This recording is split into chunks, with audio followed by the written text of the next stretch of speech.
Preparem-se para uma história que os fará questionar tudo o que sabem sobre o amor e a traição. Alguma vez vocês se perguntaram o que acontece quando ele, felizes para sempre, desmorona? Inscrevam-se e ativem o sininho para não perderem o desfecho. Imaginem dedicar 20 anos da sua vida a um homem, à construção dos seus sonhos, apenas para ele a descartar por uma modelo mais jovem. Esta é a história de Clara. Ela foi a esposa perfeita para um homem que se tornou um titã da indústria. Mas um dia ele decidiu que ela já não fazia parte do seu império. Ele a deixou com um acordo e o coração despedaçado, mas o que ela não esperava era a sua resiliência. Semanas depois, enquanto ele navegava a sua nova e ostentosa vida, Clara embarcava num jet private com um multimilionário, não como uma conquista, mas como sua igual.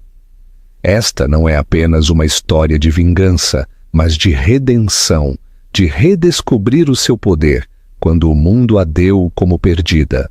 Capítulo 1. A Gala Asfixiante em Madrid. A gala de caridade anual da Fundação Horizonte sufocava Clara.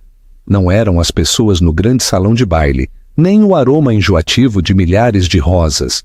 Era o peso da mão do seu marido, Rafael del Castillo, na parte inferior das suas costas, um gesto que parecia afeto para os fotógrafos, mas que se sentia como uma marcação.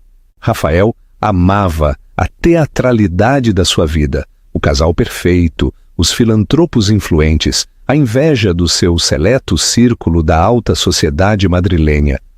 Clara, por sua vez, há muito que tinha esquecido as suas falas. Tinha 45 anos, um facto que Rafael tinha começado a mencionar com a mesma crueldade casual que usaria para apontar um arranhão nos seus sapatos John Lobb. O seu vestido, um haute couture de uma designer espanhola, num tom de safira que combinava com os seus olhos, sentia-se como um disfarce. Ela tinha o escolhido, claro, mas a escolha tinha sido filtrada através de uma dúzia de regras não escritas. Era elegante, mas não chamativo. Favorável, mas não provocador.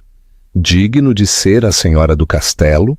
Querida, murmurou Rafael, a sua voz um zumbido suave contra a sua orelha. Os Sinclair estão a acenar. Vamos cumprimentá-los? O sorriso dele nunca chegava aos olhos, já quase nunca o fazia. Os seus olhos, antes do castanho quente, da terra fértil, agora pareciam pedras polidas, duras e impenetráveis. Estavam constantemente a escanear a sala, a avaliar, a calcular, sempre à procura da próxima aquisição, da próxima vantagem. Clara tinha a sensação perturbadora de que ela também estava a ser avaliada e considerada deficiente. Durante 20 anos ela tinha sido a arquiteta da sua ascensão. Quando se conheceram, ele era um analista ambicioso com uma mente brilhante e um fato gasto. Ela era uma curadora júnior no Museu do Prado, cheia de paixão pela arte e história. Foi a sua herança, uma soma modesta, mas significativa da sua avó, que forneceu o capital inicial para a sua primeira empresa. Ela tinha gerido a sua casa, a sua agenda social, a sua vida, com o mesmo cuidado meticuloso que outrora dedicara a catalogar a cerâmica renascentista. Ela criou o cenário perfeito para a sua ambição, um mundo sereno e elegante, onde ele podia recarregar energias e traçar estratégias. Ela organizava os jantares, encantava os investidores e lembrava-se dos nomes e das alergias dos filhos deles. Ela era a sócia silenciosa, o andaime invisível que permitiu que o seu império tocasse o céu. Agora o seu império era uma empresa de logística global, a Del Castillo Worldwide, um nome sinônimo de eficiência impiedosa, e Rafael tinha se tornado um homem que mal reconhecia. A risada fácil que outrora partilhavam tinha sido substituída por uma impaciência brusca. As noites que passavam a sonhar com vinho barato tinham se transformado em jantares silenciosos, onde o tilintar dos talheres era a única conversa. Rafael, uma palavra, disse um homem com um sorriso predatório e o aspecto elegante de um gestor de hedge fund, dando uma palmada no ombro de Rafael. A mão de Rafael caiu das suas costas. Claro, Roberto. Clara, querida, já sabes o que fazer. Socializa. Ele afastou-se sem olhar para trás, engolido por um mar de smokings pretos. Socializa. Clara ficou congelada, uma estátua num mar de movimento. Observou-o, a forma como dominava o espaço à sua volta, a confiança na sua postura. Estava no seu elemento. Ela sentia-se como um fantasma a rondar os limites da sua própria vida. Viu as mulheres mais jovens na sala, mulheres de 20 e poucos e 30 e poucos anos, com corpos esculpidos por personal trainers e rostos intactos pelo tempo ou preocupação. Olhavam para Rafael com um brilho faminto e ganancioso nos olhos. Eram a nova colheita de aquisições potenciais. E pela primeira vez, um pavor frio, agudo e específico atravessou a dor surda da sua solidão. Se estivesses no lugar de Clara, o que farias?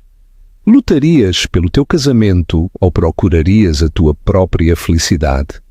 Deixa-nos a tua opinião nos comentários. Dirigiu-se ao bar, o seu sorriso uma máscara cuidadosamente construída. Uma taça de champanhe, por favor. Enquanto o empregado servia, uma mulher aproximou-se dela. Era Marga Reyes, uma colega da junta de caridade, cujo marido a tinha trocado pela sua instrutora de yoga há 2 anos. Os olhos espertos e compreensivos de Marga observaram o exterior impecável de Clara. Ele está no modo de caça esta noite, disse Marga em voz baixa. Não era uma pergunta. A máscara de Clara não se moveu. Não estou a falar desse tipo de caça, querida.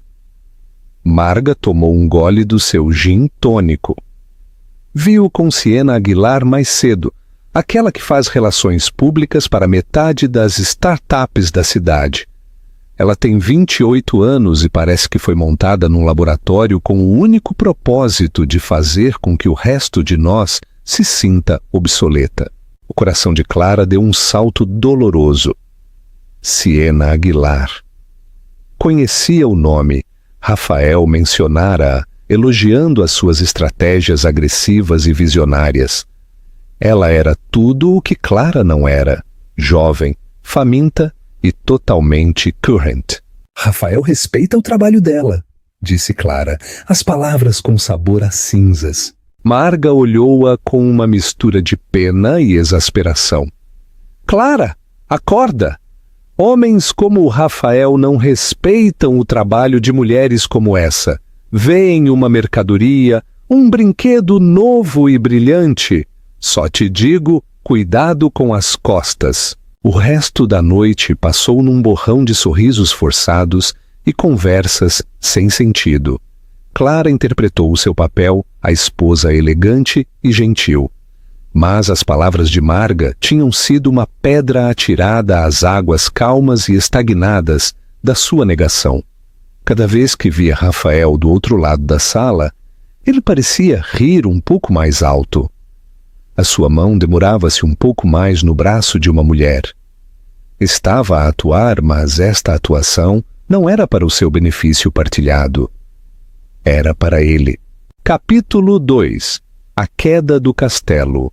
Naquela noite, no silêncio estéril do seu penthouse com vista para o Parque do Retiro, a farsa desmoronou-se finalmente. O espaço, decorado em tons de cinza e cromo, sentia-se tão frio e impessoal como o lobby de um hotel. Era o gosto de Rafael, não o dela. O seu amor por madeiras quentes, têxteis ricos e a bela e imperfeita pátina das antiguidades tinha sido descartado como desordenado e antiquado. Ele estava a tirar os brincos de diamantes quando entrou no quarto, a afrouxar a gravata. "Bom evento!" disse, o seu tom cortante. "Recolhemos mais de 2 milhões. Isso é maravilhoso", respondeu ela, a voz oca.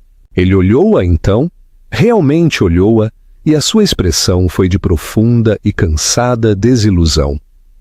"Pareces cansada, Clara? Foi uma noite longa." "Não, não é só esta noite, é o tempo todo. Há uma tristeza em ti, é exaustivo." A acusação pairou no ar, uma peça de crueldade espantosa. Ele era a fonte da sua tristeza, o arquiteto da sua solidão, e, no entanto, estava a culpá-la por isso. Era o equivalente emocional de um truque contabilístico, transferindo uma dívida dos seus próprios livros para os dela.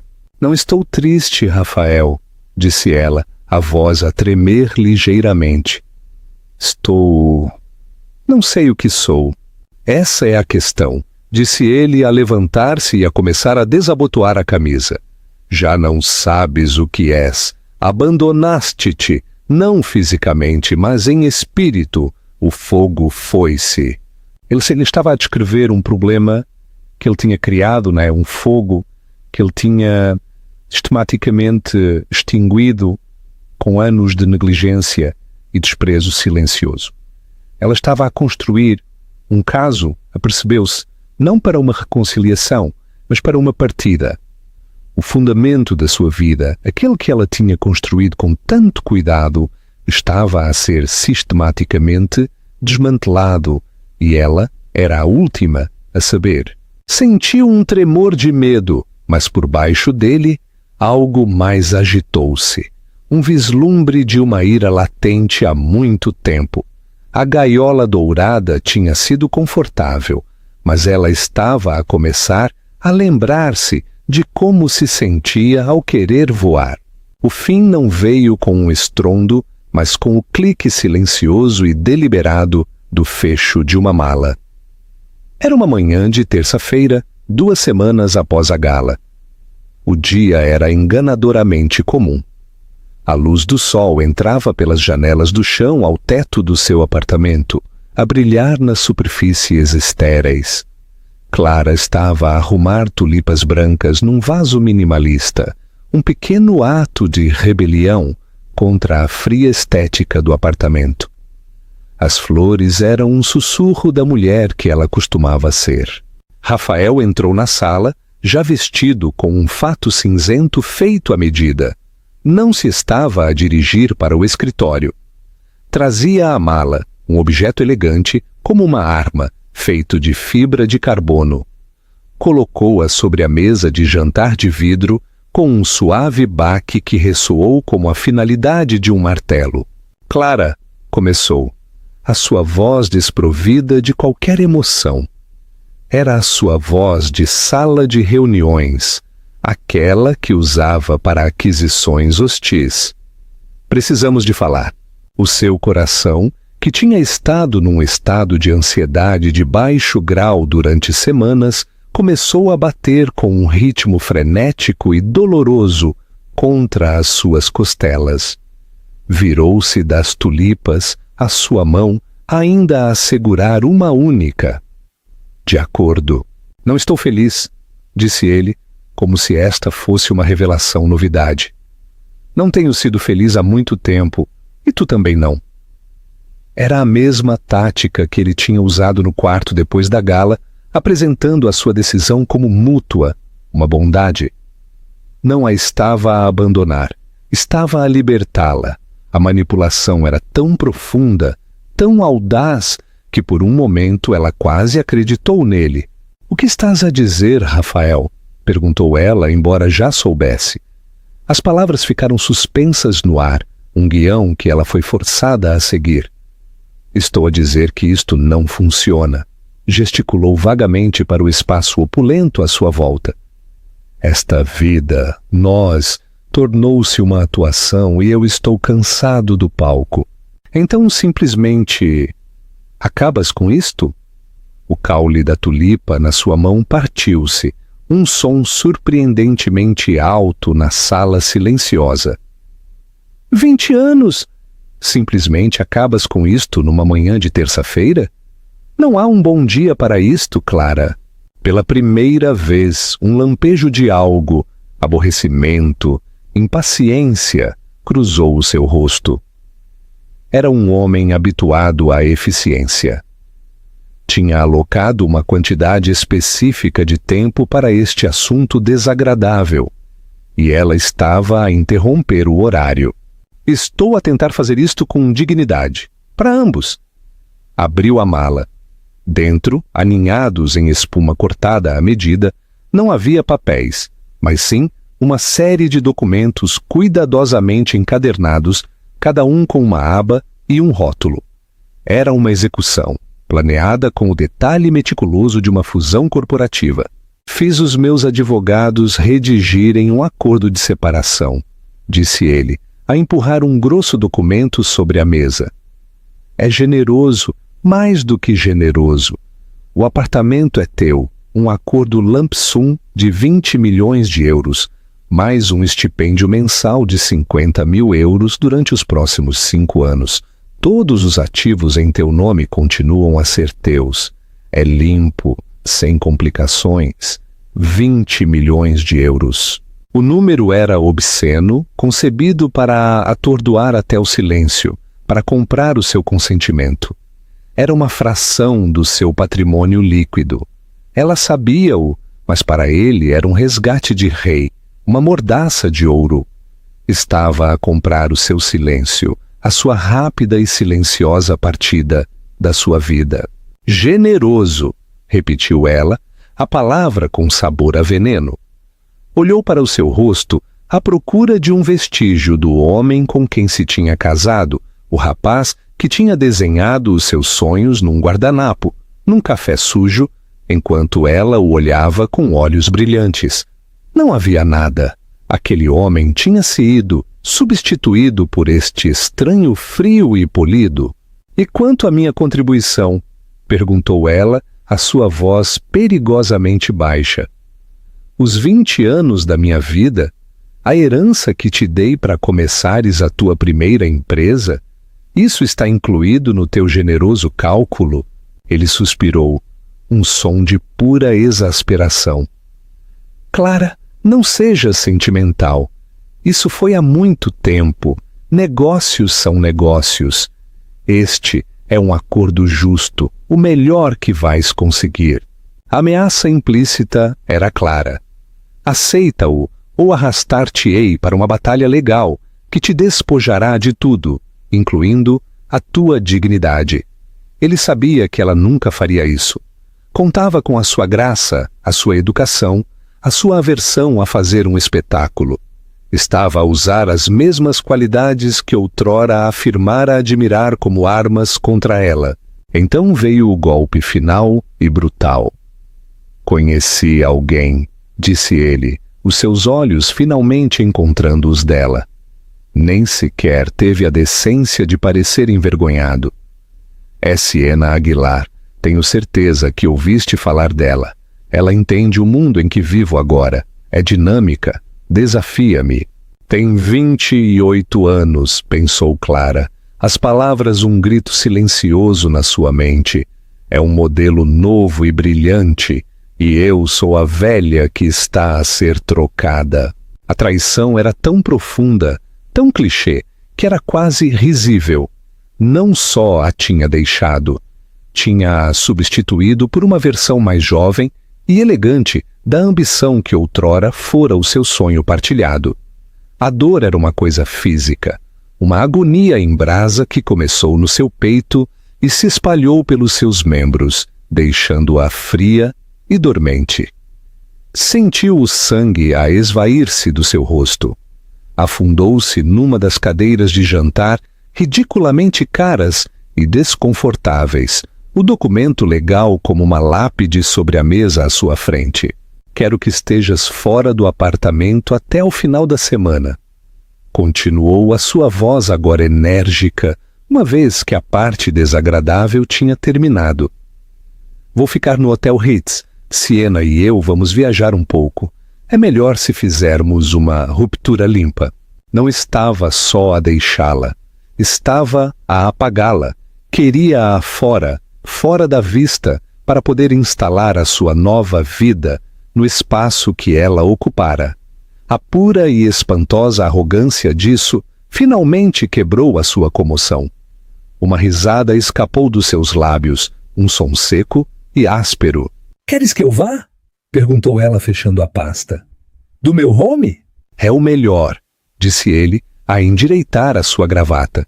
"O acordo está feito." Olhou para o relógio. Já se estava a mexer. Caminhou para a porta. Então parou, a mão no puxador. Olhou-a de novo, um pequeno, quase imperceptível, franzir de sobrolho no seu rosto, como se estivesse desapontado com a sua reação. Tinha esperado lágrimas, talvez, ou um silêncio digno.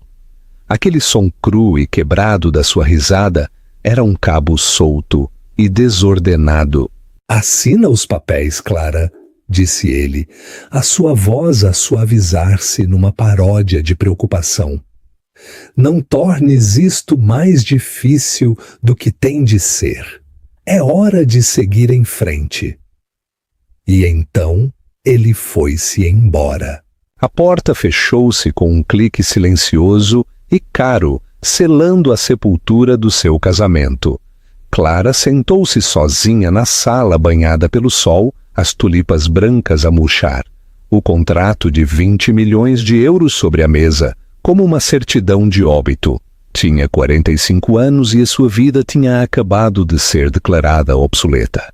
Vocês acham que os 20 anos que Clara investiu em Rafael podem ser compensados com dinheiro? Deem um like se esta parte vos fez refletir. Capítulo 3. A arqueologia de si mesma.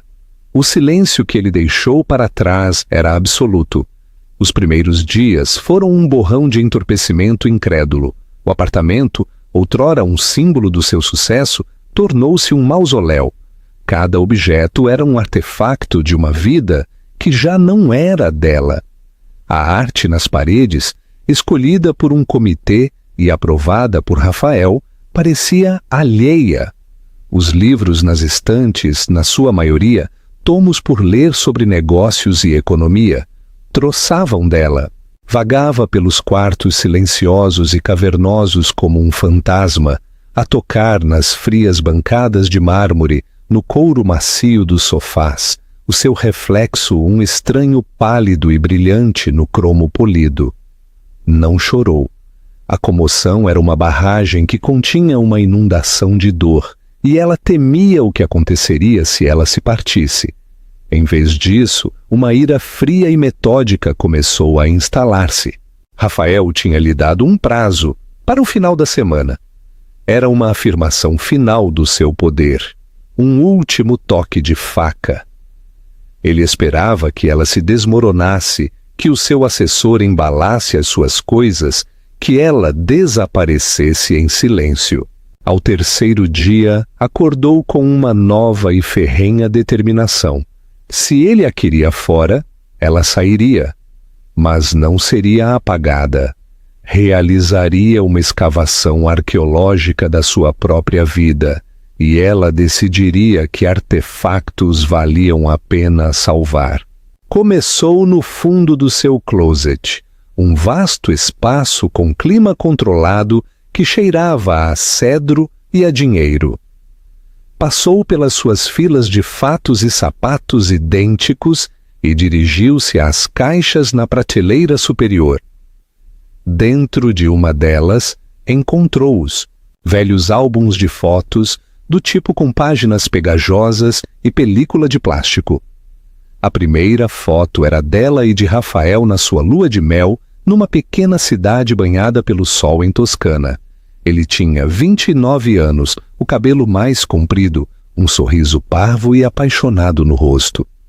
Ela tinha 25, os seus olhos cheios de uma esperança tão feroz que lhe doía olhar para ela agora.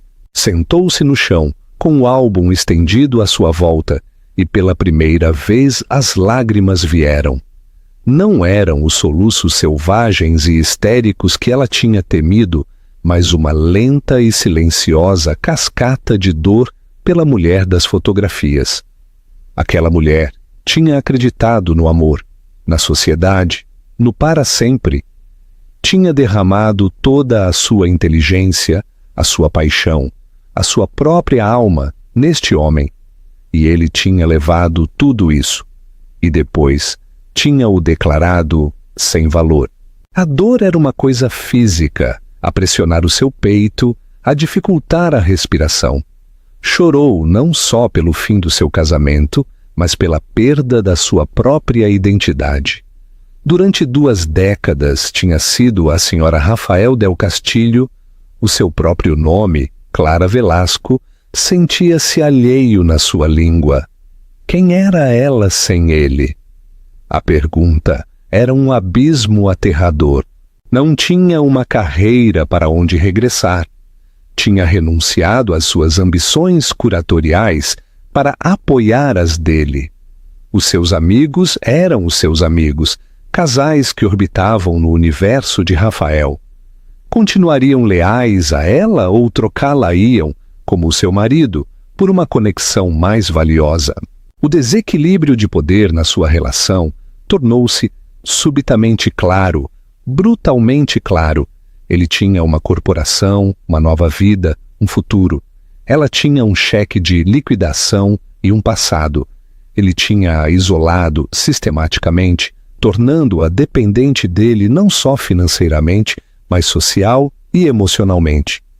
Era uma estratégia magistral e a longo prazo, e ela tinha sido demasiado cega, demasiado confiante para o ver. Após horas passadas no chão do closet, rodeada pelos fantasmas do seu passado, a dor começou a recuar, substituída por uma ira fria e clara. Era uma raiva limpa e purificadora. Ele não a quebraria, não a apagaria. Chamou uma empresa de mudanças, não uma das firmas high-end que Rafael usava, mas uma empresa local, mais pequena. Não queria a simpatia educada e diferente da sua gente. Queria homens que simplesmente fizessem o trabalho. Depois, começou a embalar. Foi um processo brutal e purificador. Não estava apenas a embalar caixas, estava a tomar decisões. O vestido haute couture da gala deixou-o pendurado no closet, um fantasma de safira, para que Siena o encontrasse. Os móveis caros e minimalistas que Rafael tinha escolhido, disse aos empregados que os deixassem. A arte podia ficar. Embalou os álbuns de fotos gastos dos seus romances. Embalou os livros de bolso gastos dos seus romances que tinha escondido na sua mesa de cabeceira como contrabando. Embalou uma caixa das suas velhas notas de pesquisa do seu tempo no Museu do Prado. A sua letra, um lembrete de uma mulher que tinha as suas próprias paixões, o seu próprio intelecto. Cada objeto que escolhia era uma migalha de pão que a levava de volta a si mesma, a Clara Velasco. A sua advogada, uma mulher afiada e sensata, chamada Andrea Klein, aconselhou-a a assinar os papéis. É uma ruptura limpa, Clara, disse-lhe por telefone. Lutar contra ele não lhe dará mais do que uma montanha de honorários advocatícios e humilhação pública. Ele vai pintá-la como uma ex-esposa zangada e gananciosa. Aceite o dinheiro e construa uma nova vida. É a melhor vingança. Clara sabia que ela tinha razão. Rafael tinha se isolado perfeitamente.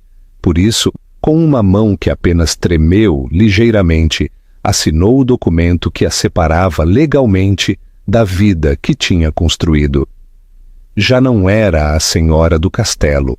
No dia em que os empregados chegaram, o apartamento era uma desordem caótica de caixas e papel de embalar. Era uma imagem apropriada para o estado da sua vida. Enquanto os homens trabalhavam, ela fez uma última paragem. Foi ao seu joalheiro. Retirou o anel de noivado que Rafael lhe tinha dado, um diamante enorme e impecável, que outrora fora o seu orgulho e alegria. Agora sentia-se como um grilhão. Também retirou o medalhão de ouro simples que a sua avó lhe tinha deixado. Foi a uma joalharia de boa reputação e marcou uma consulta para aquela tarde. Ao cair da noite, o apartamento estava vazio de tudo o que era verdadeiramente seu. Os empregados tinham se ido. Ficou de pé no espaço sem alma e silencioso, com a sua mala na mão, pronta para partir pela última vez. O seu telefone vibrou. Era uma mensagem de texto de uma velha amiga, uma das antes da era Rafael, que tinha sabido a notícia. Lamento muito, Clara. Se precisares de alguma coisa, um lugar para ficar, um ombro para chorar, estou aqui. Outro zumbido. Era um alerta de notícias de uma publicação financeira. O título dizia: Rafael del Castillo vende penthouse com prejuízo em meio a rumores de problemas financeiros. O artigo detalhava como o seu gasto imprudente, juntamente com alguns maus investimentos e a dispendiosa separação de Siena, tinha provocado um grande moça na sua fortuna. Estava a encolher, a vender os seus brinquedos, o seu império a encolher. Leu o título e não sentiu nada, nem pena, nem satisfação, nem sequer um lampejo de interesse. O seu destino já não estava ligado ao dele. Era apenas uma notícia sobre um estranho. Saiu pela porta e não olhou para trás. A arqueologia estava completa. Era hora de começar a restauração. Vocês acham que a traição de Rafael foi o catalisador para a liberdade de Clara? Ou foi apenas uma desculpa para ela finalmente ir embora? Comentem a vossa opinião e não se esqueçam de dar like ao vídeo. Capítulo 4. A libertação. O amanhecer de Clara. Durante o primeiro mês, Clara viveu num estado de animação suspensa. Ficou numa suíte no Hotel Palace, um hotel que era a antítese da sua antiga casa. Era quente, íntimo e profundamente tradicional, com tecidos tintes, lareiras a lenha e um charme tranquilo do velho mundo. Era um lugar para se esconder, para lamber as suas feridas numa privacidade luxuosa. Passava os dias numa névoa de dor e vagueação sem rumo. Caminhava durante horas no Parque del Retiro, o rosto escondido atrás de óculos de sol oversize, a observar famílias, amantes, todo o desfile da conexão humana, sentindo-se completamente desligada de tudo. Visitou o Museu do Prado, os seus antigos domínios, mas descobriu que não conseguia desfrutar da arte. Cada pintura, cada escultura era um lembrete da paixão que tinha sacrificado. Os 20 milhões de euros estavam na sua nova conta bancária, um número estéril e intimidante. Era a sua liberdade, a sua segurança, mas também se sentia como dinheiro de sangue, o preço do seu silêncio. O estipêndio mensal sentia-se como uma mesada, uma ligação contínua a Rafael, um lembrete da sua dependência. Numa terça-feira chuvosa, encontrou refúgio numa pequena livraria independente no bairro de Las Letras, o tipo de lugar que Rafael teria descartado como não rentável. O ar cheirava a papel velho e a café. Era um refúgio de intelectualidade tranquila, um mundo longe do universo brilhante e de alto risco de onde tinha acabado de escapar.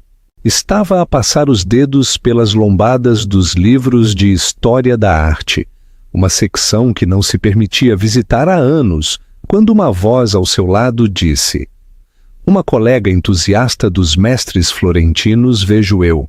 A voz era profunda, com um timbre quente e agradável, e um ligeiro sotaque europeu não identificável.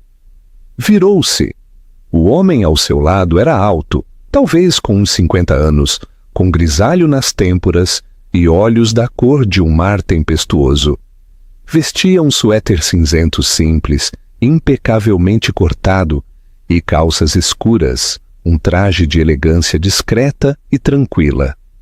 Havia uma quietude nele, uma sensação de autoridade calma, que não tinha nada a ver com a energia inquieta e agressiva de Rafael.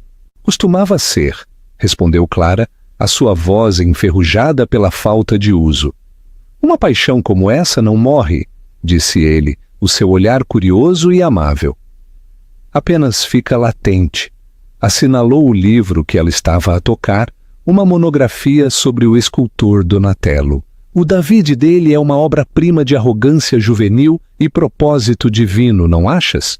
A sua observação era tão perspicaz, tão específica, que a apanhou de surpresa.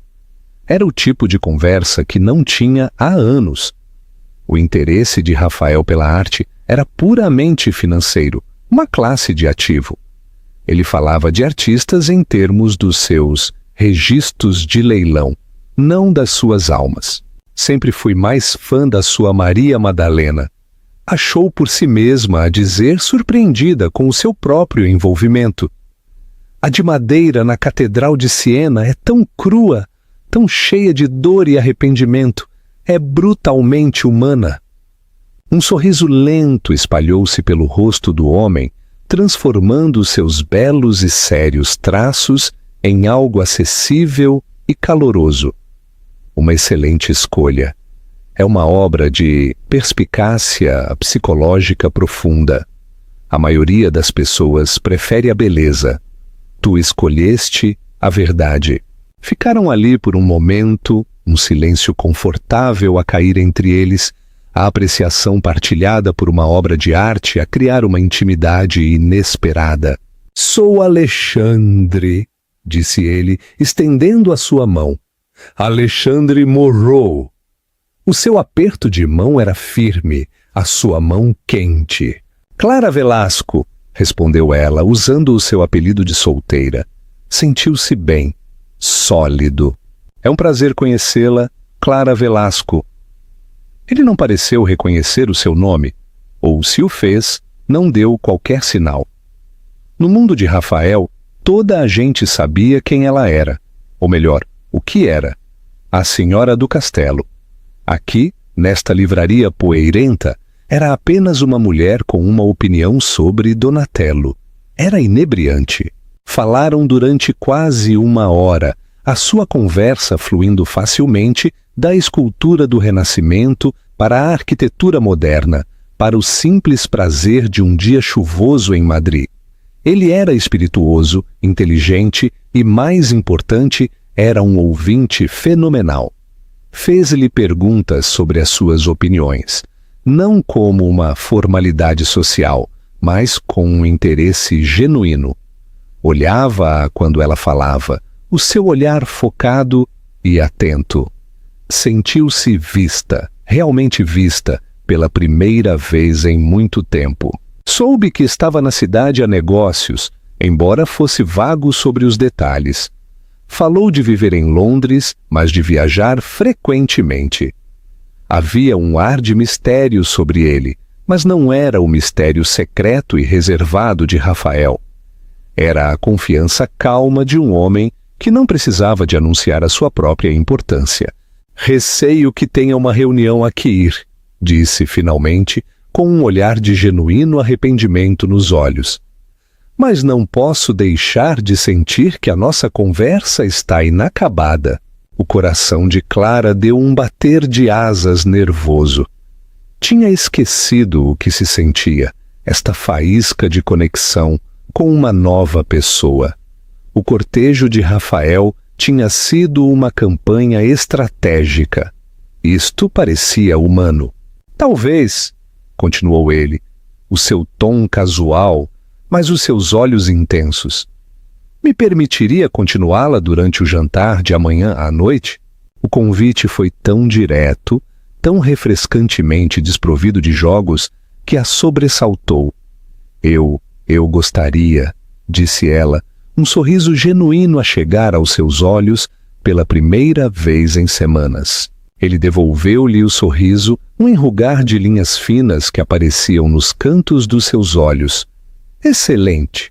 Que tal às 7 em ponto? Há um restaurante italiano tranquilo perto, o Il Pastaio. Conhece? Ela sim. Era conhecido pela sua comida autêntica e sem pretensões, o tipo de lugar onde Rafael nunca iria. Sim, é encantador. Perfeito! Tirou um cartão de visita simples e elegante. Tinha apenas o seu nome, um número de telefone e um endereço de e-mail, sem nome de empresa, sem título.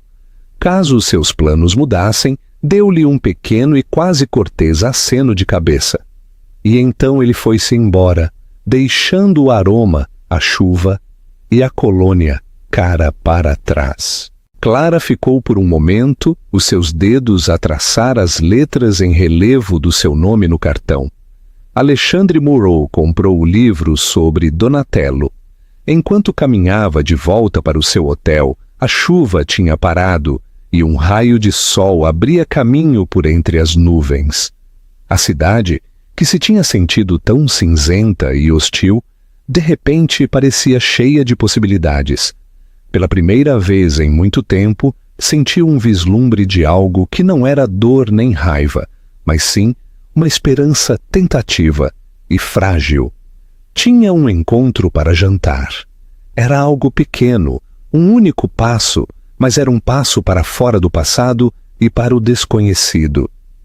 E pela primeira vez em muito tempo, o desconhecido não parecia assustador. Parecia uma aventura. Vocês acham que o encontro com Alexandre foi coincidência ou destino? Inscrevam-se e partilhem os vossos pensamentos nos comentários. Capítulo 5. O contraste de vidas. O contraste entre Rafael e Alexandre era um estudo de dois tipos diferentes de poder. O poder de Rafael era ruidoso, ostensivo e exigia validação. Estava nos logotipos do seu jet private, nos headlines atrevidos que procurava, na forma como entrava numa sala como se fosse sua propriedade. O poder de Alexandre era uma gravidade calma. Estava na forma como o maître do Il Pastaio o cumprimentava, não com um servilismo bajulador, mas com um calor e respeito genuínos, levando-os para a melhor e mais isolada mesa do local. Estava na forma como falava com uma calma que não precisava de ornamentos. O jantar foi uma revelação para Clara. Tinha passado 2 décadas a calibrar a sua conversa aos humores e interesses de Rafael, editando-se cuidadosamente para ser a caixa de ressonância perfeita para suas ambições. Com Alexandre, encontrou-se a falar, realmente a falar, sobre coisas em que não pensava há anos. A sua paixão pela pesquisa de procedência. O seu sonho de visitar o Hermitage, em São Petersburgo. A sua teoria controversa sobre uma pintura mal atribuída num museu italiano menor. Alexandre ouviu com uma intensidade que era simultaneamente lisonjeira e intrigante. Não só ouvia suas palavras, como se envolvia com as suas ideias. Essa é uma hipótese fascinante, disse ele, o queixo apoiado na mão, os seus olhos tempestuosos iluminados pelo interesse. Escreveu sobre isso? Não, admitiu ela, um rubor de vergonha a subir pelo seu pescoço. Era apenas uma teoria que ela estava a desenvolver. Antes de casar, é uma pena deixar que boas ideias se desperdicem, disse ele simplesmente, sem um rasto de julgamento. Mas as palavras caíram com a força de um manifesto silencioso. É uma pena deixar a sua vida desperdiçar-se. Falou da sua própria vida em traços amplos e intrigantes. Estava em capital privado, um termo que podia significar qualquer coisa, mas falava disso não em termos de aquisições hostis e margens de lucro, mas em termos de encontrar e nutrir o potencial. Gosto de encontrar ativos subvalorizados, explicou. Empresas com boas fundações que foram mal geridas ou ignoradas e ajudá-las a tornar-se o que sempre deveriam ter sido. O paralelismo não escapou a Clara. Sentia-se como um ativo subvalorizado, uma empresa com bons alicerces, que tinha sido brutalmente mal gerida. À medida que a noite avançava, viu-se a contar-lhe o seu divórcio. Não tinha a intenção de o fazer. As palavras simplesmente saíram, não como um pedido de simpatia, mas como uma simples declaração de factos. Manteve os detalhes escassos, editando as partes mais cruas e humilhantes. Ela era a ex-esposa de um proeminente homem de negócios. Tinham se afastado. Tinha acabado. Alexandre ouviu sem mudar a sua expressão, indescritível, mas atenta. Quando ela terminou, não ofereceu os clichês vazios que ela esperava. Não disse, lamento, ou é a perda dele. Em vez disso, olhou para ela e disse, deve ser difícil quando o trabalho da sua vida é uma sociedade e a sociedade se dissolve. Fica com a pergunta de quanto vale o seu trabalho por si só. A perspicácia era tão precisa, tão profundamente empática. Tirou-lhe o fôlego. Ele entendeu que a sua dor não era apenas pela perda de um marido, mas pela invalidação do seu trabalho de vida. Ele viu-a não como uma esposa despeitada, mas como uma profissional que tinha sido vítima de uma aquisição hostil. Entretanto, a nova vida de Rafael desenrolava-se nas páginas brilhantes dos tabloides e nos sites de mexericos. Ele e Siena eram um turbilhão de consumo ostensivo. Foram fotografados num iate em St. Barth, Siena num biquíni minúsculo, Rafael com um aspecto bronzeado e viril. Estavam na inauguração de um novo clube em Miami, num festival de cinema em Cannes. Ele estava a comprar-lhe presentes extravagantes, um raro diamante rosa, um Ferrari de edição limitada, uma cobertura numa nova e sem alma torre de vidro. Estava a gastar dinheiro, a única moeda que realmente entendia, para provar a sua felicidade. Mas nas fotos, Clara viu algo que não tinha notado antes, um lampejo de desespero nos seus olhos. Os seus sorrisos eram demasiado amplos, o seu aperto no braço de Siena demasiado forte. Não estava a viver uma nova vida, estava a interpretar uma, e a atuação parecia exaustiva. Siena, por sua vez, parecia triunfante. Era o acessório definitivo, a prova viva da sua relevância e poder contínuos. A relação de Clara com Alexandre desenvolveu-se a um ritmo diferente, medido numa moeda diferente. A conversa, as experiências partilhadas, o respeito mútuo foram a museus, a dark concertos de música de câmara e a pequenos restaurantes familiares nos bairros de Madrid.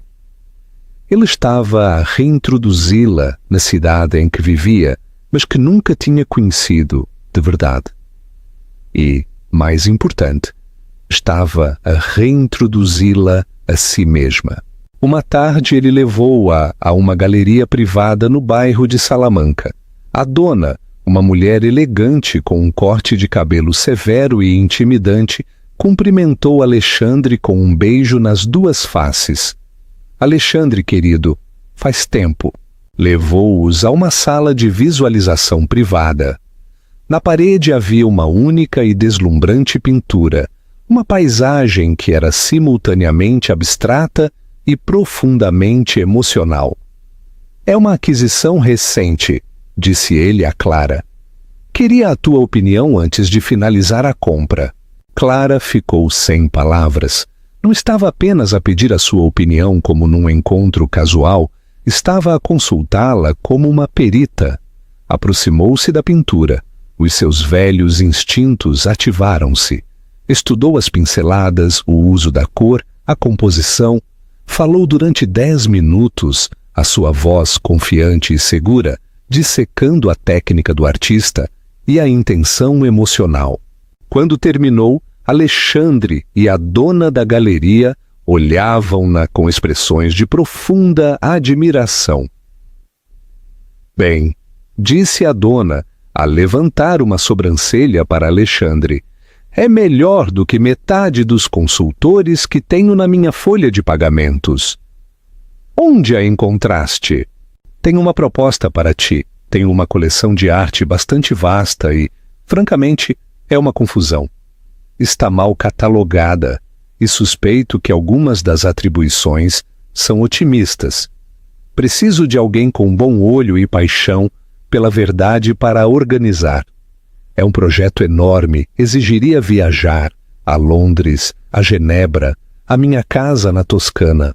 Não era um encontro, não era esmola, era uma oferta de trabalho, um trabalho sério, exigente e importante.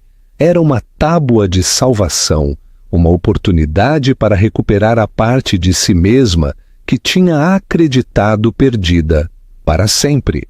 Não estou a pedir um favor, disse ele, os seus olhos sérios. Vou pagar-lhe a sua taxa de mercado, claro, preciso do melhor. Acho que essa és tu. As lágrimas brotaram dos seus olhos, mas pela primeira vez em muito tempo, não eram lágrimas de dor. Eram lágrimas de gratidão, de um alívio avassalador e profundo. Ele estava a oferecer-lhe uma nova moeda, uma baseada não num cheque de liquidação do seu ex-marido, mas no seu próprio talento, no seu próprio valor. Sim, disse ela, a sua voz rouca de emoção. Sim, Alexandre, adoraria! Capítulo 6. A penitência final. Naquela noite, regressou à suíte do seu hotel e abriu o seu laptop. Começou a pesquisar o mercado de arte, os registros de leilão e o software de catalogação. O fogo que Rafael tinha declarado extinto não tinha desaparecido, apenas tinha estado latente. E Alexandre Moreau acabara de lhe entregar um fósforo. O contraste de vidas é evidente. Vocês acham que Rafael foi realmente feliz com Siena? Ou estava apenas a tentar preencher um vazio? Comentem o que pensam. Clara mudou-se do hotel para um lindo apartamento cheio de luz, num edifício antigo, na Rua Serrano, um lugar que escolheu para si mesma, cheio de coisas que amava. Era um lar, não uma sala de exposições. Os 20 milhões de euros, que outrora se sentiram como um fardo, agora sentiam-se como uma ferramenta. Usou-os para contratar uma consultora financeira de topo, uma mulher que se especializava em ajudar mulheres divorciadas a assegurar o seu futuro. Pela primeira vez, Clara assumiu o controle das suas próprias finanças, aprendendo a linguagem dos investimentos e das carteiras, um mundo que Rafael sempre tinha mantido envolto em mistério. Mas o seu verdadeiro trabalho, a sua verdadeira salvação, era a coleção de arte de Alexandre. Era, como ele tinha dito, uma confusão magnífica. Ele tinha estado a comprar durante anos com bom olho, mas pouca disciplina. Era um tesouro de dragão, desorganizado e pouco apreciado. O projeto era perfeito para a mente meticulosa e acadêmica de Clara. Voou para Londres, onde Alexandre tinha uma impressionante casa em Belgrávia, cheia de modernistas britânicos. Passou semanas na sua vasta casa de pedra antiga, na Toscana, catalogando a sua coleção de desenhos do Renascimento. Trabalhou com uma concentração e intensidade que não sentia há anos. Não era apenas uma empregada, era uma sócia neste empreendimento. Alexandre confiava no seu julgamento implicitamente. Tinham longas conversas durante o jantar debatendo os méritos de um artista em particular, a história de uma peça específica. A sua relação aprofundou-se, evoluindo da faísca tentadora de um novo romance para a estrutura sólida de uma verdadeira parceria. Ele não era apenas o seu amante e empregador, era o seu amigo, o seu campeão, o seu igual intelectual. Nunca a pressionou para ter mais intimidade do que estava disposta a dar. Parecia entender que ela não estava apenas a recuperar de um divórcio, mas de um trauma. Deu-lhe espaço, respeito e um apoio inabalável. O desequilíbrio de poder que tinha definido o seu casamento com Rafael era inexistente com Alexandre. O deles era uma relação de iguais, cada um a contribuir com as suas próprias forças. A culminação do seu trabalho seria uma espécie de inauguração. Alexandre era um importante mecenas de um pequeno e prestigiado museu em Londres. Tinha concordado em emprestar uma parte significativa da sua coleção para uma exposição especial, uma exposição que a própria Clara curaria. Era a sua estreia profissional, uma oportunidade para sair das sombras e reivindicar o seu próprio nome no mundo da arte. A noite de inauguração foi um evento brilhante. A galeria estava cheia da elite da cena artística de Londres, críticos, colecionadores e outros mecenas. Clara, vestida com um vestido preto simples, mas elegante, sentiu um tremor de nervosismo, mas era o medo estimulante de um artista a subir ao palco, não o pavor de um prisioneiro a ser levado para a forca. Alexandre ficou ao seu lado, uma presença calma e tranquilizadora. Olhou-a com uma expressão de orgulho puro e sem adulteração. "Tu fizeste isto, Clara?" murmurou. "A sua mão a encontrar a dela. Tudo isto é teu." Estava no meio de uma conversa com um crítico do jornal The Times, que elogiava as suas justaposições, audazes e revisionistas, quando o viu. Rafael estava parado perto da entrada, com um ar completamente deslocado. Estava com Siena, que usava um vestido demasiado justo, demasiado brilhante, demasiado barulhento para a elegância discreta do mundo da arte londrino. Parecia uma imitação barata numa sala cheia de originais.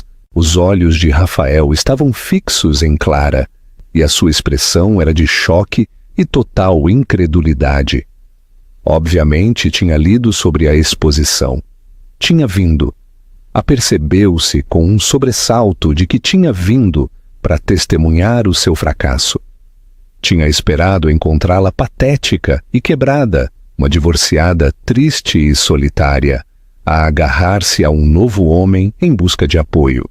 Não esperava encontrá-la no seu elemento, confiante, respeitada, o centro das atenções, não como um acessório, mas como a arquiteta de toda a noite.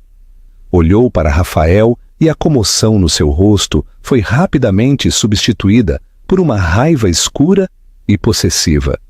Era o olhar de um homem que tinha descartado uma posse apenas para a ver exibida num museu, subitamente inestimável. Começou a mover-se na direção dela, um predador a espreitar a sua presa. Siena apressou-se a acompanhá-lo com uma expressão de confusão e aborrecimento no seu rosto. Alexandre, sentindo a mudança na atitude dela, apertou a mão dela. "Estás bem?" perguntou. "Estou bem", disse ela, a voz firme. O medo que outrora a teria dominado tinha desaparecido, substituído por uma resolução fria e calma. Já não era a sua posse, já não lhe tinha medo. "Clara!" disse Rafael, o seu tom um rosnado baixo quando a alcançou. Ignorou Alexandre por completo. "O que é tudo isto?" "É uma exposição de arte, Rafael", respondeu ela, o seu tom frio e nivelado. "Eu organizei-a." "Tu!" zombou ele, um toque do seu antigo desprezo cruel na sua voz. "Desde quando é que és curadora?" "Desde que decidi recuperar a minha vida", disse ela. Antes que ele pudesse responder, o crítico do The Times interrompeu. "A sua esposa fez um trabalho magistral, senhor." Olhou para Rafael com um ar de desprezo. "Meu ex-marido", corrigiu Clara gentilmente, "Rafael del Castillo." Os olhos do crítico abriram-se um pouco em reconhecimento, mas a sua expressão azedou. A reputação de Rafael pelas suas práticas comerciais cruéis era bem conhecida em Londres. Siena, sentindo-se excluída, deu um passo em frente e estendeu a mão. "Siena Aguilar", disse a voz um pouco alta demais. "Eu gerencio todas as relações públicas de Rafael. O crítico deu um aperto de mão fraco e breve e virou-se para Clara. Bem, senhorita Velasco, tem um olho notável. A justa posição do bacon com o saltine é inspiradora. Gostaria de discutir isto mais a fundo para a minha crítica. A rejeição foi absoluta. Neste mundo, um mundo de cultura, intelecto e poder calmo, o dinheiro de Rafael e a agressividade de Siena não significavam nada. O talento de Clara, o seu conhecimento, a sua paixão. Essa era a moeda que importava aqui. O rosto de Rafael era uma máscara de fúria. Tinha vindo vê-la humilhada. E, em vez disso, tinha sido ele próprio humilhado. Tinha sido declarado irrelevante no seu novo mundo. Olhou de Clara, ereta e respeitada, para Alexandre, que estava ao seu lado. Um guardião silencioso e poderoso. Viu a fácil intimidade entre eles, a linguagem partilhada de iguais, e naquele momento compreendeu o que tinha perdido. Não era apenas uma esposa, era a base calma e estável do seu próprio sucesso, o único ativo que tinha subvalorizado e descartado, e que agora, claramente, estava fora do seu alcance. Virou-se e saiu da galeria, arrastando uma desconcertada Siena atrás dele. O encontro durou menos de 5 minutos, mas foi uma mudança sísmica. A dinâmica de poder tinha se invertido de forma irrevogável e pública. Clara viu-o ir-se embora, não com triunfo, mas com uma sensação de fecho calmo. O último grilhão tinha se partido. Ela estava livre. O retiro de Rafael da Galeria de Londres não foi o fim do assunto. Foi o início da sua obsessão. A humilhação pública, a visão de Clara não só a sobreviver, mas a prosperar, tinha acendido um fogo nele. Não era amor, nem sequer remorso. Era um coquetel tóxico de orgulho ferido, possessividade e uma compreensão incipiente e aterradora de que tinha cometido um erro de cálculo catastrófico. Tinha visto Clara não como uma sócia, mas como uma parte da sua carteira, um ativo que tinha liquidado. Agora via esse ativo a valorizar-se nas mãos de outro homem, e os seus instintos predatórios foram ativados. Queria-a de volta, não porque sentia a sua falta, mas porque não suportava a ideia de que outra pessoa a tivesse.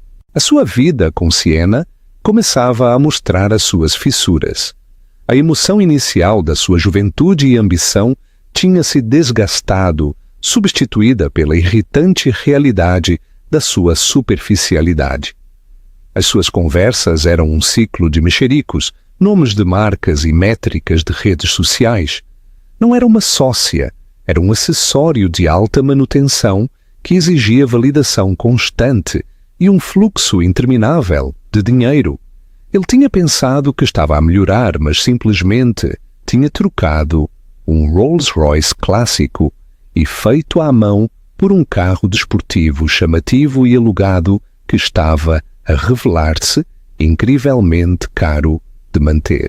Começou uma campanha para reconquistar Clara, uma campanha conduzida com a mesma estratégia impiedosa e surda que usava nos seus negócios. Começou com mensagens de texto, disparates sentimentais sobre o seu passado partilhado, esquecendo convenientemente a forma brutal como o tinha terminado. Lembro-me daquele pequeno café em Florença. Estava lá a pensar nisso hoje. Ouvi a nossa música na rádio, fez-me sorrir. Clara ignorou-os. Eram como spam, intrusivos e irrelevantes. Depois vieram os presentes. Um enorme ramo das suas peônias favoritas chegou ao seu apartamento, com uma nota. Cometi um erro. Uma primeira edição de um livro que ela sempre tinha querido. Bilhetes para a ópera. Cada presente era um movimento calculado, uma tentativa de comprar o seu caminho de volta para a sua vida. Ela doou as flores para um hospital local e deu o livro e os bilhetes ao porteiro. A sua desesperação intensificou-se. Começou a ligar, a deixar longas mensagens de voz divagantes. Alternava entre o sentimentalismo melancólico e lampejos do seu antigo eu arrogante. Sinto a tua falta, Clara. Sinto falta do que tínhamos. Seguido de: este homem com quem estás não é o certo para ti. Tu pertences ao meu lado. Construímos um império juntos. Não parecia entender que ele tinha construído um império, e ela tinha sido relegada para a entrada de serviço. A jogada final. A mais ousada. Chegou algumas semanas depois. Clara estava no seu apartamento, a trabalhar no catálogo para uma coleção de Alexandre, quando o seu intercom tocou. Era Rafael. Estava no lobby. "Deixa-o subir", disse ela, a sua voz calma. Não tinha medo, simplesmente estava cansada dele. Queria acabar com aquilo, de uma vez por todas. Quando abriu a porta, ele parecia terrível. Estava impecavelmente vestido, como sempre, mas tinha olheiras debaixo dos olhos e um olhar frenético e atormentado no seu rosto. "Clara", disse ele, a sua voz rouca com uma emoção fabricada. "Precisamos de falar." "Não há nada para falar, Rafael." "Por favor", disse ele, e pela primeira vez ouviu uma nota de desespero genuíno. Era um homem a afogar-se, e estava-se a agarrar à boia que tinha largado voluntariamente. Deixou-o entrar. Ficou parado no meio da sua sala de estar, um espaço que era inteiramente seu, cheio de cores quentes, móveis confortáveis e livros. Era um mundo onde ele não pertencia. "Deixei a Siena", anunciou ele, como se esta fosse a chave mágica que desbloquearia o seu perdão.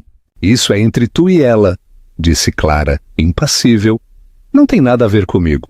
"Tem tudo a ver contigo", insistiu ele, a sua voz a subir de volume. "Deixei-a por ti. Agora percebo como fui tolo.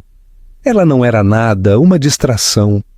Tu, Clara, és a minha vida, és o meu lar." A hipocrisia era impressionante. Estava a tentar vender-lhe a mesma fantasia que lhe tinha vendido a Siena, a ideia de que ela era a única, enquanto a anterior ainda não era uma memória distante. "Eu não sou o teu lar, Rafael", disse ela, a sua voz como gelo. "Tu destruíste esse lar, vendeste o terreno a um novo promotor, e agora que o novo edifício resultou ser um condomínio mal construído, com um telhado a pingar, queres voltar e reclamar a propriedade original, mas a propriedade já não está à venda." O seu rosto contorceu-se numa máscara de raiva e descrença. Não estava habituado a ouvir um não, estava habituado a conseguir o que queria. "É ele", disparou. "É o Monroe. O que é que ele te ofereceu? Mais dinheiro? Um título maior? Qual é o teu preço? Eu dobro-o." E aí estava o seu núcleo exposto. Tudo era uma transação. Toda a gente tinha um preço. Ele não conseguia conceber um mundo onde uma mulher escolhesse o respeito em vez do dinheiro, a parceria em vez da propriedade. "Ainda não entendes", disse ela, uma profunda tristeza a invadi-la. Quase sentiu pena dele. Era um homem preso numa prisão da sua própria criação, um mundo desprovido de conexão humana genuína. "Alexandre não me ofereceu nada. Ele viu-me, viu a pessoa que eu era, a pessoa que eu poderia ser, enquanto tu só vias uma linha no teu balanço, um ativo que se tinha desvalorizado." Caminhou até à porta e abriu-a. "Tens de ir, Rafael." Ele olhou-a fixamente, a sua mente a lutar, a tentar encontrar uma nova tática, um novo ângulo. Mas não restavam. Tinha jogado todas as suas cartas. "Vais arrepender-te disto, Clara", sussurrou ele, uma última ameaça patética. "Não, Rafael", disse ela, a olhar-o diretamente nos olhos. "Não me arrependerei. O meu único arrependimento é não te ter deixado antes." Ele saiu um homem derrotado. Quando a porta se fechou, Clara sentiu uma sensação de profunda paz. Tinha acabado. O último fantasma tinha sido exorcizado. Já não era definida pela sua relação com ele, nem como sua esposa, nem como sua ex-esposa, nem sequer como o objeto do seu desespero patético e desesperado. Era simplesmente Clara Velasco, e o seu futuro era seu. Uma semana depois, Clara estava parada numa pista privada no aeroporto de Barajas. O sol poente pintava o céu em tons de laranja e violeta. Em frente a ela, a brilhar sob o crepúsculo, estava um Gulfstream, os seus motores a zumbir uma canção baixa e poderosa de promessa. Alexandre esperava-a no topo das escadas, a mão estendida. Levava-a de avião para a Toscana para o fim de semana, para a sua vila, o lugar onde ela tinha começado a reconstruir a sua vida. Mas desta vez não ia como sua empregada. Ia como sua sócia. Ao subir as escadas, pensou na última vez que estivera num jet private. Tinha sido o de Rafael, um monumento voador ao seu ego, adornado com o logótipo Del Castillo Worldwide. Sempre se sentira como uma passageira nesses voos, uma peça de bagagem high-end sendo transportada de uma das suas propriedades para outra. Pegou na mão de Alexandre. O seu aperto era quente e firme. Sorriu-lhe, um sorriso que chegava aos seus olhos e a fazia sentir como se fosse a única pessoa no mundo. Dentro, o jet era o epítome do luxo discreto, sem dourados, sem logotipos ostensivos, apenas couro creme suave, madeira escura polida e o zumbido silencioso de uma máquina perfeitamente concebida. "Pronta para a nossa aventura?" perguntou ele enquanto a guiava para um assento. "Estou", disse ela, e as palavras foram mais verdadeiras do que qualquer uma que já tinha proferido. Enquanto o jet rolava pela pista, o seu telefone vibrou. Era um alerta de notícias. Rafael Del Castillo vende penthouse com prejuízo em meio a rumores de problemas financeiros. O artigo detalhava como o seu gasto imprudente, juntamente com alguns maus investimentos e a dispendiosa separação de Siena, tinha provocado um grande moça na sua fortuna. Estava a encolher, a vender os seus brinquedos, o seu império a encolher.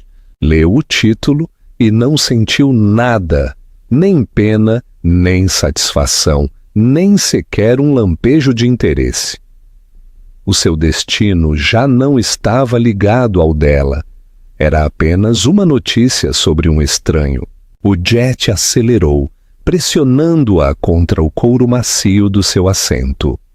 Olhou pela janela enquanto o chão se afastava, as luzes da cidade a encolherem-se para um tapete brilhante por baixo.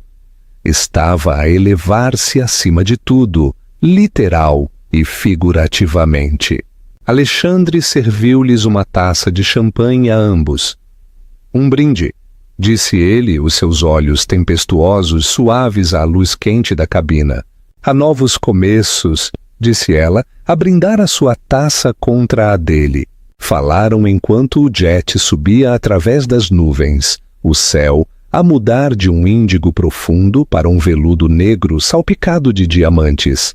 Falaram do futuro, das exposições que planeariam, dos lugares que veriam, da vida que construiriam juntos. Foi uma conversa entre iguais, um plano para um futuro partilhado, não uma aquisição hostil da sua própria vida.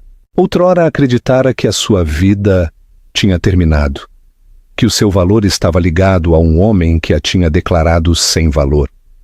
Tinha estado presa numa gaiola dourada, uma bela prisão do design de outra pessoa, mas tinha encontrado a chave.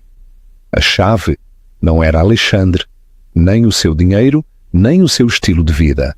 A chave era ela mesma, era a redescoberta da sua própria paixão, o seu próprio intelecto, a sua própria força. Alexandre não a tinha salvo, simplesmente tinha aberto uma porta e a tinha convidado a atravessá-la com os seus próprios pés. Enquanto a costa de Espanha desaparecia atrás deles e a vasta e escura extensão do Atlântico se abria à sua frente, Clara sentiu uma sensação de paz tão profunda que era quase avassaladora. Não era a mulher que tinha sido deixada por uma modelo mais jovem. Não era a mulher que tinha chorado no chão do closet do marido. Era Clara Velasco, uma curadora, uma sócia, uma amante, uma mulher que tinha enfrentado a ruína da sua vida e tinha escolhido reconstruí-la. Não a partir das cinzas, mas a partir de uma base mais forte e autêntica. Apoiou a cabeça no ombro de Alexandre, o zumbido dos motores, uma canção de embalar. Voava num jet private, não com um multimilionário que a tinha comprado, mas com um homem que a valorizava. E voava para um futuro que não era um acordo, mas uma recompensa. Um futuro que tinha sido ganho. Um futuro que era finalmente, gloriosamente seu. Epílogo. A história de Clara é um poderoso lembrete de que o nosso valor não é determinado por quem somos para outra pessoa, mas por quem somos para nós mesmos. Ela perdeu tudo o que pensava que a definia, apenas para encontrar a pessoa que sempre deveria ter sido. A sua história é de traição, sim, mas mais importante ainda, é de resiliência, de recuperar o teu poder e do triunfo silencioso de construir uma vida nos teus próprios termos. Demonstra que, por vezes, os finais mais devastadores são apenas o começo de uma história muito melhor. Se a história de redenção e empoderamento de Clara ressoou contigo, por favor, dá um like a este vídeo e partilha-o com alguém que possa precisar de ouvir esta mensagem. E não te esqueças de subscrever o canal para mais histórias de transformações incríveis e segundas oportunidades. Obrigada por assistir.